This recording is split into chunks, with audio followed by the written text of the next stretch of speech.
Hello అందరికీ welcome to my channel Maitri thoughts. అందరూ ఎలా ఉన్నారండి? బాగున్నారా ఫ్రెండ్స్? ఇవాళ స్పెషల్ రెసిపీ పాలక్ పన్నీర్. అన్నం, చపాతీ, రోటీ, పుల్కా, పూరి ఎందులోకైనా ది బెస్ట్ కాంబినేషన్ అని చెప్పుకోవచ్చు. రొటీన్గా చేసుకునే పన్నీర్ మసాలాగా కాకుండా అప్పుడప్పుడు ఇంట్లో ఏదైనా అకేషన్ ఉన్నప్పుడు వెజిటేరియన్ వాళ్ళకి ఇలా పాలక్తో చేసి పెట్టండి, చాలా బాగుంటుంది. మన దాబా స్టైల్ పాలక్ పన్నీర్ ఎలా ప్రిపేర్ చేయాలో చూసేద్దామా? అంతకంటే ముందు మొదటిసారి మన ఛానల్ని విజిట్ చేసిన వాళ్ళైతే ఈ చిన్న వీడియోకి ఒక లైక్ చేసి నా ఛానల్ని సబ్స్క్రైబ్ చేసుకోండి. ముందుగా పాలక్ పన్నీర్ కోసం పాలకూరని ఒక శుభ్రంగా వాష్ చేసుకొని ఇలా వాటర్లో ఉడికించుకోవాలండి. ఒక 5 నుంచి 10 నిమిషాలు ఉడికించుకుంటే సరిపోతుంది. మరీ సాఫ్ట్గా ఏం కుక్ అవ్వాల్సిన అవసరం ఏం లేదు. జస్ట్ అలా ఒక 10 నిమిషాలు ఉడికించుకుంటే సరిపోతుంది. నేనైతే ఒక 3 పెద్ద కట్ట పాలకూర కట్టలు తీసుకున్నాను. దీన్ని సన్నగా ఏం కట్ చేయాల్సిన అవసరం లేదు. ఆకులతో సహా అలానే వేసేయచ్చు. ఒక 10 నిమిషాలు కుక్ చేసుకోవాలి అండి.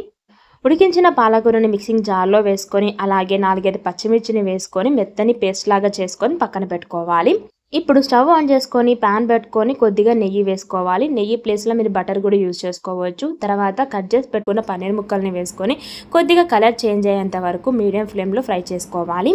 పన్నీర్ ముక్కలు కొద్దిగా గోల్డెన్ బ్రౌన్ కలర్ వచ్చిన తర్వాత, కలర్ చేంజ్ అయిపోయిన తర్వాత ఈ ముక్కల్ని తీసి వేరే ప్లేట్లోకి షిఫ్ట్ చేసుకొని ఇప్పుడు అదే గిన్నెలోకి మరి కాస్త నూనె అలాగే కొంచెం నెయ్యి వేసేసుకోవాలి. కాగిన తర్వాత కొంచెం జీలకర్ర, అలాగే 1 బిర్యానీ ఆకు, అలాగే కొంచెము ఒక 2-3 పెద్ద ఆనియన్స్ని చిన్న చిన్న ముక్కలుగా కట్ చేసుకొని వేసుకోవాలండి.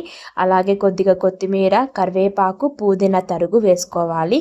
ఇవన్నీ కూడా కొద్దిగా మగ్గనిచ్చుకోవాలి. ఉల్లిగడ్డ కలర్ చేంజ్ అయ్యేంత వరకు లో ఫ్లేమ్లో మంచిగా ఫ్రై చేసుకోవాలి. ఉల్లిపాయలు కొద్దిగా ఫ్రై అయిపోయిన తర్వాత ఇందులోకి అల్లం వెల్లుల్లిపాయ పేస్ట్ వేసుకొని మరి కొద్దిగా ఫ్రై చేసుకోవాలి.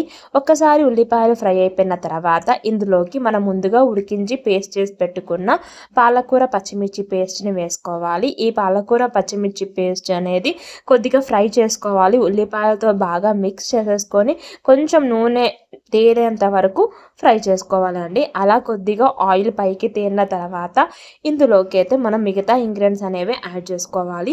మూత పెడుతూ తీస్తూ కొంచెం పాలకూరని మీడియం ఫ్లేమ్లో మంచిగా దగ్గరికి పడేంత వరకు పాలకూర పేస్ట్ని ఫ్రై చేసుకోవాలి. ఇప్పుడు ఇందులోకి పసుపు, టేస్ట్కి సరిపడ ఉప్పు, అలాగే కారం వేసుకొని కలుపుకోవాలి.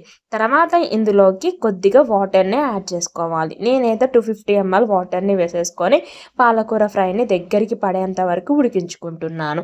ఇది దగ్గర పడిన తర్వాత ఇందులోకి మనం ముందుగా ఫ్రై చేసి పెట్టుకున్న పన్నీర్ ముక్కల్ని వేసుకోవాలి.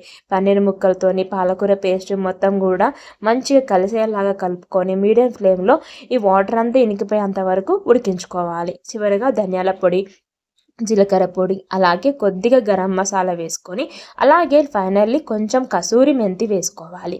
ఆ తర్వాత ఫ్రెష్ క్రీమ్ని యాడ్ చేస్తున్నాను.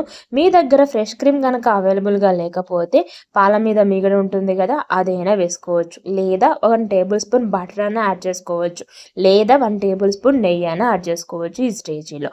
ఫైనల్లీ కొద్దిగా కొత్తిమీర వేసుకొని బాగా మిక్స్ చేసేసుకోవడమే. అంతేనండి, ఎంతో tasty and simple healthy palak paneer recipe అయితే రెడీ అయిపోయింది. ఇది అన్నంలో కంటే కూడా రోటీ, పుల్కా, చపాతీలోకి చాలా బాగుంటుంది. ఇంట్లో ఏదైనా స్పెషల్ అకేషన్ డే ఉన్నా అప్పటికప్పుడు పాలకూరతో పన్నీర్తో ఏదైనా చెయ్యాలి అనుకున్నా ఈ రెసిపీని ట్రై చేయండి. చాలా సింపుల్గా పక్కన ఉల్లిపాయలు నంచుకొని పెట్టుకొని తింటే అదిరిపోతుంది. సో నా స్టైల్లో పాలక్ పన్నీర్ రెసిపీ నచ్చితే ఈ వీడియోకి ఒక్క లైక్ చేసి నా ఛానల్ని సబ్స్క్రైబ్ చేసుకోండి. అలాగే రెసిపీని షేర్ చేయండి. ఎలా ఉందో కామెంట్ రూపంలో తెలియజేయండి. నా ఛానల్ సబ్స్క్రైబ్ చేసుకొని పక్కన ఉన్న బెల్ ఐకాన్ని ప్రెస్ చేసినట్లయితే ఇలాంటి మంచి మంచి recipes, videos, blogs, devotional vlogs ఇలాంటివన్నీ పెట్టినప్పుడు నోటిఫికేషన్ మీ మొబైల్కి వస్తాయండి. సో ప్రెగ్నెంట్ సిరీస్ వీడియోతో మళ్ళీ కలుస్తాను. అంతవరకు థ్యాంక్ యూ, బాయ్, నమస్తే.